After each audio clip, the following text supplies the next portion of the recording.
New technology में पैसे डुबाने का डर एक है, हाँ, और इलीगल होने का, अंदर जाने का, इतनी सारे एग्जाम्पल बनने का, अप एंड डाउन चीजें होने का, ये बहुत अलग टाइप का लीगल थोड़े ना है।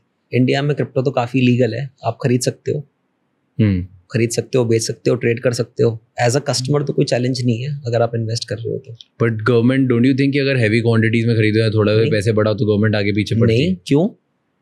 क्यों? That's what you hear, right? That's what you hear, मतलब मे बी बिकॉज मतलब I know, मैं मुझे पता है 2-3 लोग, हाँ, जिनके बारे में मैंने सुना है, हाँ, like गलत तरीके से खरीदा होगा। लोग क्या करते हैं ना, लोग गलत तरीके से खरीदते हैं, उनके पीछे मतलब CBI ED पड़ी हुई है, अनऑर्गेनाइज्ड चैनल से खरीदते हैं। तो ये क्या होता है? मतलब आपने गलत तरीके से खरीद लिया, आपने लेजिट प्लेटफॉर्म से नहीं खरीदा, आपने किसी से कैश में खरीद लिया, और वो आपको पता नहीं कि उसकी सप्लाई कहाँ से आई है। And if the trail leads to you, क्या आपने वो खरीदा है बिटकॉइन जो कि कभी चोरी हुआ था कहीं से, then it creates a problem. इसीलिए लोग गलत तरीके से खरीदना मतलब क्या होता है? एक्सप्लेन करो उसको थोड़ा। क्रिप्टो गलत तरीके से खरीद सकते हैं? गलत तरीके से मतलब कैश में खरीद सकते हैं? कैश में खरीद सकते हैं। कैश में खरीदना क्यों गलत है? क्योंकि आपको पता नहीं ना, आपने लेजिट तरीके से नहीं खरीदा उसको। It is not the clean way to invest, and you don't know कि कहाँ, फॉर एग्जाम्पल बिटकॉइन क्या होता है। बिटकॉइन की प्रॉपर्टी है कि आप राइट फ्रॉम जेनेसिस ब्लॉक अभी तक सारे बिटकॉइन कहाँ से ओरिजिनेट हुए हैं, कहाँ गए, आप सारा ट्रैक कर सकते हो। हाँ, सब ट्रेस हो जाता है।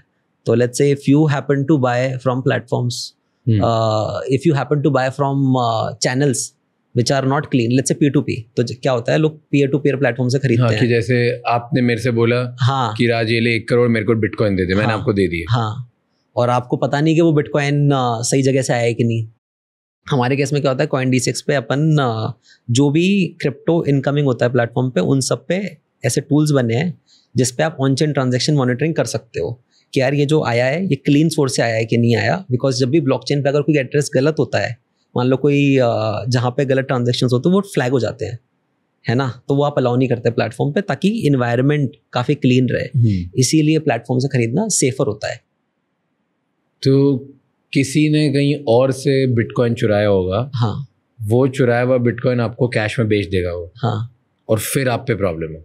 हाँ, मतलब प्रॉब्लम आ ही सकती है, आपको जस्टिफाई करना पड़ेगा राइट के कहाँ से आए। इसीलिए जिसको बिटकॉइन में इन्वेस्ट करना है, सोर्सेज प्लेटफॉर्म से करो, ट्रस्टवर्दी प्लेटफॉर्म से करो, जो कंप्लाइंट है, जो रजिस्टर्ड है इंडियन गवर्नमेंट में। इंडियन गवर्नमेंट ने अभी रजिस्ट्रेशन दे रखा है क्रिप्टो एक्सचेंजेस को कि जो रजिस्टर्ड प्लेटफॉर्म्स है वही इंडियन कस्टमर्स को ऑनबोर्ड कर सकते हैं। बट टेल मी, कैश में खरीदना प्रॉब्लम है कि जहाँ से आया वो प्रॉब्लम है? जैसे कैश में खरीदना तो एक प्रॉब्लम है, कैश में नहीं खरीदना चाहिए क्योंकि वो तो ब्लैक ट्रांजैक्शन हो जाएगा, इसकी वजह से प्रॉब्लम है। हाँ, और उसके बाद जो सेकंड प्रॉब्लम है वो भी है कि कहीं कहाँ से आया है। हाँ, क्योंकि इंडिविजुअल को नहीं पता होता कि कहाँ से आया है, उसके पास थोड़ा टूल्स हैं। ये टूल्स जो होते हैं जो 1-1 करोड़ रुपए, मतलब करोड़ों रुपए की होते हैं सब्सक्रिप्शन का कॉस्ट।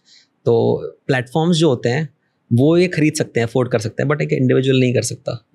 तो इसीलिए आप अगर कहीं से खरीद रहे हो किसी से, तो आपको नहीं पता कि बैकग्राउंड क्या है उसका, बट आप प्लेटफॉर्म से खरीद रहे हो तो उनको पता होता है। तो it is far more safer than buying directly from someone else. Tax कितना लगता है इसमें? 30%? क्रिप्टो पे 1% TDS है। मतलब अगर आप इन्वेस्ट कर रहे हो तो कोई टैक्स नहीं है, ठीक है। तो अगर कोई इंसान को इन्वेस्ट करके लॉन्ग टर्म होल्ड करना है और बेचना नहीं है तो कोई टैक्स इम्प्लीकेशन नहीं है। तब टैक्स जब आप बेचोगे उसमें, तो जो आपका प्रॉफिट है ना, उस पर 30% कैपिटल गेंस लगता है। मतलब आपने 1 लाख रुपए इन्वेस्ट करा बिटकॉइन में, और वो 1 लाख रुपए बिटकॉइन 2 लाख रुपए का हो गया, तो आपने प्रॉफिट कितना कमाया? 1 लाख रुपए। तो 1 लाख रुपए पे 30,000 rupees, which is 30% of 1 lakh rupees, इतना टैक्स आपको देना पड़ेगा कैपिटल गेंस। इजंट इट कि पूरे 2 लाख पे देना पड़ेगा? नहीं, सिर्फ profit amount, profit capital gains पे लगता है। और 1% क्या बोले थे TDS? 1% TDS होता है। तो जब आप 2 लाख रुपए को बेचोगे, है ना, तो उसमें 1% आपको TDS देना पड़ेगा, विच इज 2,000 रुपीज।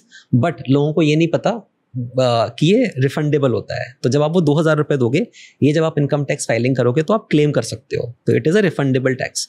ये बेसिकली इसलिए है क्योंकि गवर्नमेंट को पता चले कि कौन इंसान कहाँ पे कितने रुपए का क्रिप्टो इन्वेस्टमेंट कर रहा है, ताकि एटलीस्ट डेटा पता हो, राइट।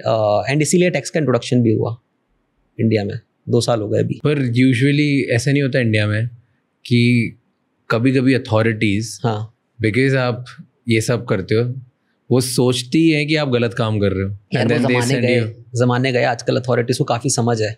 हम लोगों ने कम से कम 50 पुलिस ऑफिसर्स में अपनी टीम भेज के ट्रेनिंग करते हैं, उनको समझाते हैं कि ब्लॉकचेन क्या होता है। अगर आप किसी साइबर सेल में जाओगे ना, उनसे बात करो, उनको समझ में आता है कि हाँ चलो ऑन चेन आप ट्रांजेक्शन देख सकते हो, बिटकॉइन नाम की क्या चीज़ होती है समझ में आता है। 5-6 साल पहले लोग समझते नहीं थे, तब लोग उसको वैसे समझते थे। तो काफ़ी लेजिट है और करते आए हैं। मतलब इंडिया में यार 30 मिलियन 35 मिलियन इन्वेस्टर्स हैं जो इसमें इन्वेस्ट करते हैं। मतलब 2% ऑफ इंडिया पॉपुलेशन ने तो इन्वेस्ट कर चुके हैं, राइट। और काफी 2% ऑन बोर्ड हुए ना, ऑन बोर्ड हुए हैं। इतने लोग कभी इन्वेस्ट किए, कुछ लोगों ने बेच चुके हैं, कुछ लोग अभी भी हैं, but which is not small. Thank you so much ये क्लिप एंड तक देखने के लिए। अगर आपको और भी ऐसी क्लिप्स देखनी है तो राज शमानी क्लिप्स चैनल को सब्सक्राइब कर लीजिए।